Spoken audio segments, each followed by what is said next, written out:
కొత్తగా హైదరాబాద్కి వచ్చిన వాళ్ళకు అరే పట్నం నడిమిట్లకెళ్ళి నది పోతుందిరా అని చెప్తే ఏమంటారు? ఏంది నదా? అబ్బో ఈనటోళ్ళు ఉంటే సముద్రం కూడా ఉన్నదని చెప్తావు అని అంటారు.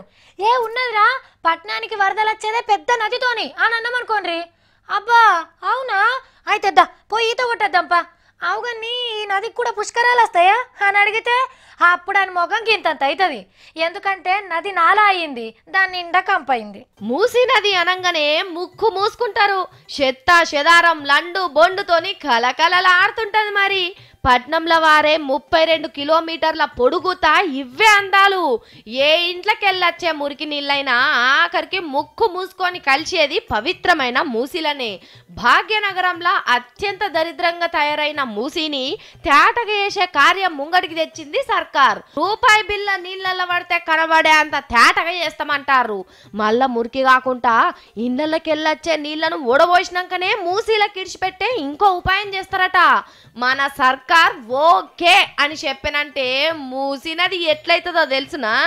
నది ఒడ్డు పొడుగుతా పచ్చటి చెట్లు, ఆడోటి 10 గళ్ళ పార్కులు, మూసీ నీళ్ళల్లో ఈత కొట్టే సౌలతితోని మనం హైదరాబాద్లో ఉన్నామా కేరళ రాష్ట్రంలో ఉన్నామా అనే పరిశాన్ అవుతాం. ఇక ఐతారం పూట పిల్ల జల్లని తీసుకొని పిక్నిక్కో చెట్ల తీర్థానికో మూసీ కాలువ కాడికి పోతాం మంచిగా మురుసుకుంటా. అప్పటిదాకానైతే ముక్కు మూసుకొనే తిరుగుర్రి.